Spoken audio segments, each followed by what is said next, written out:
Hey all, ரொம்ப healthy and easy recipe சிம்லி உருண்டை செய்யலாமா? கண்டிப்பாக இது உங்கள் கிட்ஸோட ஸ்நாக்ஸ் பாக்ஸில் ஆட் பண்ணிக்கோங்க. ஸோ 2 கப் அளவுக்கு வேர்க்கடலை எடுத்து நல்லா வறுத்து வச்சுக்கோங்க. அதுக்கப்புறம் நான் இதில் வந்து கேழ்வரகு கம்பு மாவு ரெண்டுமே ஆட் பண்ணியிருக்கேன்.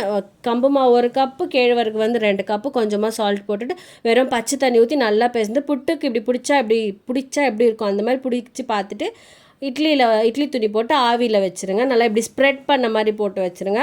அதுக்கப்புறம் அந்த ஸ்மெல் நல்லா ராகி ஸ்மெல் வரும். அந்த டைம் பார்த்துட்டு எடுத்துருங்க. எடுத்து இப்படி தொட்டு பார்த்தா வந்து வெந்துட்டுருக்கும். அந்த டைமில் தான் எடுக்கணும்.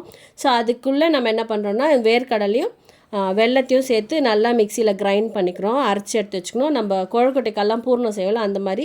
ஸோ இந்த மாதிரி ஸ்டேஜ் இருக்கிறப்ப புட்டு மாவை வெளியே எடுத்துருங்க. நம்ம அரைச்சி வச்ச கடலக்கா கொட்டையும் இதையும் சேர்த்து நல்லா மிக்ஸ் பண்ணிவிடுங்க. மிக்ஸ் பண்ணிட்டதுக்கு அப்புறமா மிக்சியில் போட்டு நல்லா அரைச்சிருங்க. அரைச்சிட்டு சூப்பராக பால் மாதிரி பிடிச்சி வச்சிங்கன்னா இந்த மாதிரி சிம்பிள் உண்டை ரெடி ஆகிடும். வீடியோ பிடிச்சிருந்தா லைக் பண்ணுங்கள், சேனலை சப்ஸ்கிரைப் பண்ணுங்கள்.